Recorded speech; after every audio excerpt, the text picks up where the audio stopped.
Hello friends, good morning. Welcome back to CS knowledge. अपनी राजस्थान की classes चल रही थी। आज हम पढ़ेंगे इंडियन कॉन्स्टिट्यूशन। अब ये जो टॉपिक है या ये जो सब्जेक्ट है ये बहुत ही इम्पॉर्टेंट है। आप इसको पेपर में जब भी आप किसी भी लेवल का पेपर देते हैं, क्लर्क लेवल से IAS, RAS, कोई सा भी लेवल हो जिसमें इंडियन का पार्ट होता है, उसमें इंडियन कॉन्स्टिट्यूशन के 2 से 3 सवाल तो देखने को मिलते ही हैं और कुछ पेपर में इसके 5 से 6 सवाल भी आ जाते हैं। तो इसलिए ये वाला पार्ट करना बहुत ज़रूरी है, क्योंकि पेपर के लिए हमें एक एक नंबर बहुत इम्पॉर्टेंट होता है। अगर आप इसको ध्यान से देखें तो ये बहुत ईजी है। बहुत बच्चे कहते हैं कि हमें ये समझ में नहीं आता, बहुत टिपिकल है, इसमें आर्टिकल्स हैं, ये वो। ऐसा कुछ नहीं है। अगर आर्टिकल्स के पार्ट बने हुए हैं, अगर आप आर्टिकल्स को पार्ट में उसके अकॉर्डिंग लर्न करेंगे तो ये बहुत इजी, क्योंकि ये हमारी नॉर्मल लाइफ में भी बहुत काम आते हैं। हम कहीं भी जाते तो ये तो है नहीं कि हम किसी भी सार्वजनिक पैलेस पे गए और हमने वहाँ पे कचरा कर दिया या कुछ भी कर दिया। वहाँ पे पहले ही लिखा होता है कि यहाँ पे थूकना मना है या गंदगी करना मना है। बहुत सारी चीज़ें लिखी होती है। क्यों? क्योंकि वो इसी के तहत होता है। एक आर्टिकल है, उसमें ये सब चीज़ें नोट हैं और हम अपने डेली लाइफ में इसका बहुत यूज़ करते हैं। तो आज हम पढ़ेंगे संविधान। क्या पढ़ेंगे आज हम? इंडियन कॉन्स्टिट्यूशन मीन्स भारतीय संविधान। तो देखिए, कोई भी चीज़ स्टार्ट करने से पहले अपने घर में भी या कहीं भी कोई भी चीज़ हम कर रहे होते हैं, कोई भी फंक्शन होता है तो हम उसकी प्लानिंग करते हैं। प्लानिंग से मतलब है कि हमें देखना होता है कि उसको कैसे करना है, तो उसके लिए हम पहले से चीज़ें तैयार करके रखते हैं। तो इंडियन कॉन्स्टिट्यूशन तैयार हुआ था, उसके लिए भी बहुत सारी प्लानिंग हुई थी। तो इंडियन कॉन्स्टिट्यूशन तैयार करने के लिए सबसे पहले संविधान सभा की मांग की थी बाल गंगाधर तिलक ने। किसने की थी? संविधान सभा की मांग की थी बाल गंगाधर तिलक ने 1895 में। किसने की? बाल गंगाधर तिलक ने। ठीक है। बाल गंगाधर तिलक जी ने बोला कि संविधान सभा की मांग की कि संविधान बनना चाहिए। उसके बाद फिर इस चीज़ पे ज़्यादा गौर नहीं किया गया। उसके बाद फिर आए 1921 में। 1921 में 25 साल बाद आए महात्मा गांधी जी। उन्होंने भी संविधान सभा की मांग की। किसने? महात्मा गांधी ने।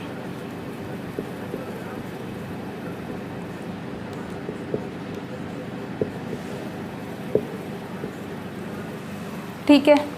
फिर 1921 में ये हुआ।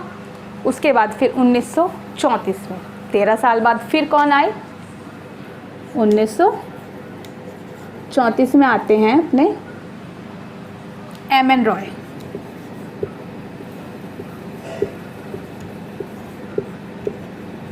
ठीक है। MN रॉय जी आए। तो MN रॉय जी ने भी कहा कि संविधान बनना चाहिए, पर अपने तो इंडियन है ना, हर काम आराम से करते हैं। फिर 1935 में आती है कांग्रेस पार्टी। कौन आती है? कांग्रेस पार्टी। 1935 में आती है कांग्रेस पार्टी।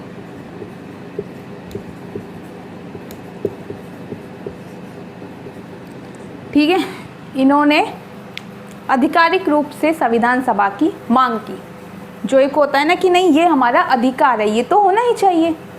तो उसके बाद फिर कांग्रेस पार्टी के बाद जवाहरलाल नेहरू जी ने 1938 में किसने बोला? जवाहरलाल नेहरू जी ने।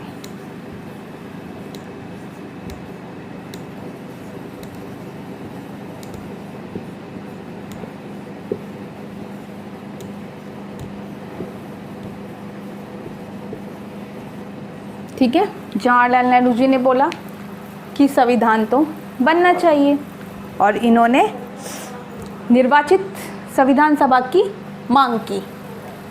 फिर 1942 में क्रिप्स मिशन के तहत क्या हुआ? संविधान सभा की जो मांग चल रही थी ना, उसको स्वीकार किया गया। ठीक है।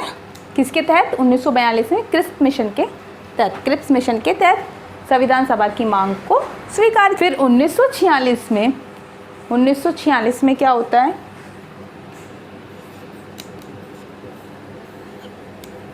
Cabinet mission.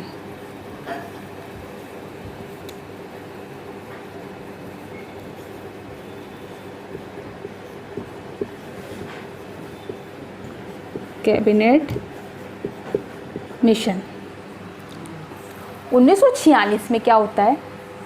कैबिनेट मिशन की मांग पर संविधान सभा को बनाया जाता है।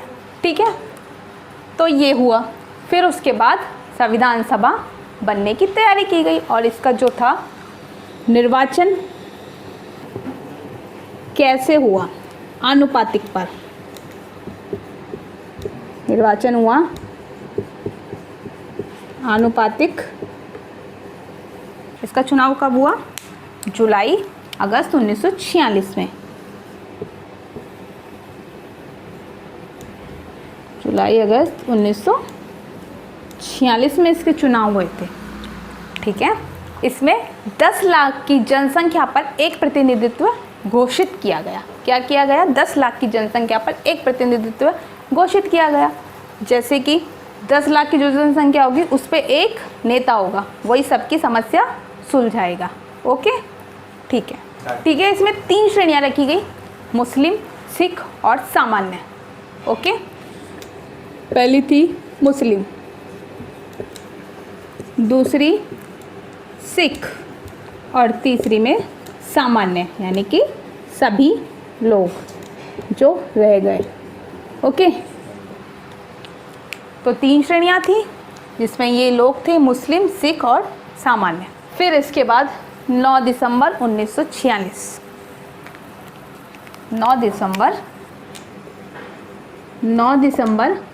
1946 को संविधान सभा की प्रथम बैठक की गई। कब की गई?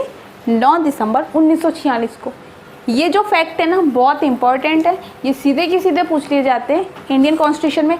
ये एक ऐसा सवाल है, अपन सोचते कि अरे यार ये डेट कौन पूछता है। नहीं, गलत।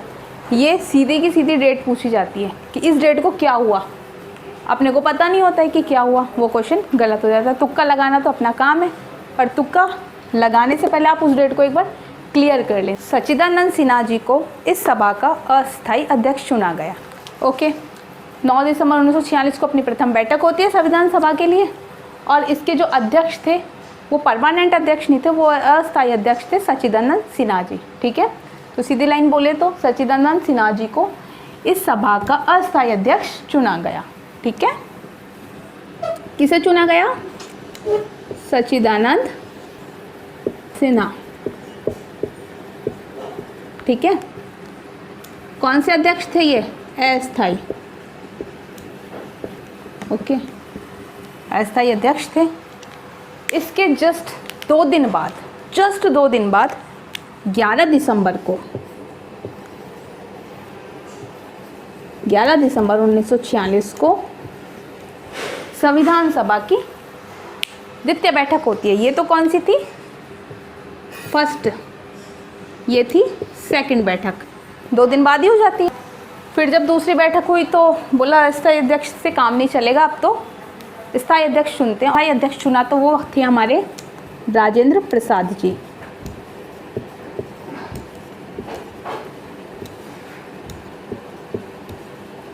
ठीक है, राजेंद्र प्रसाद जी को संविधान सभा का अध्यक्ष बना दिया गया, क्योंकि ये स्थायी नहीं है, स्थायी अध्यक्ष है, तो ये अध्यक्ष रहेंगे। फिर इन्होंने कहा कि भाई, राजेंद्र प्रसाद जी ने कहा कि भाई एक और अध्यक्ष होना चाहिए जिनसे मैं अपनी बातें डिस्कस करके कोई निर्णय ले सकूं।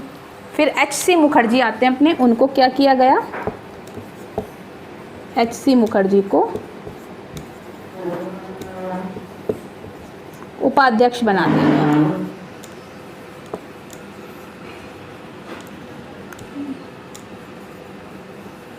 ठीक है, एच.सी. मुखर्जी उपाध्यक्ष बन जाते हैं।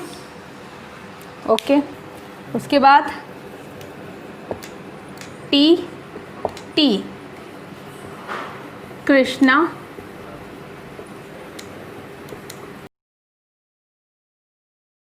आते हैं और इनको सेकंड उपाध्यक्ष बना देते हैं। कौन सा? सेकंड उपाध्यक्ष। ओके, तो ये सेकंड उपाध्यक्ष बन गए।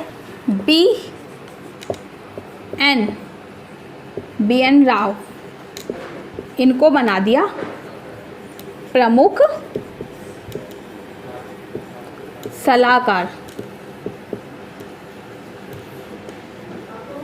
ठीक है, ये कौन बन गए अपने प्रमुख सलाहकार। तो इस तरीके से हमारा संविधान सभा की जो एक समिति थी और वो तैयार हो गई। अब हम इसके बाद जो भी चीज़ें हुई थी वो अपनी नेक्स्ट क्लास में पढ़ेंगे। तब तक आप इस वीडियो को वॉच कीजिए, शेयर कीजिए, सब्सक्राइब कीजिए, और कोई भी चीज़ आपको समझ में नहीं आई तो नीचे कमेंट बॉक्स में कमेंट कीजिए और सब्सक्राइब कीजिए वीडियो को। Thank you.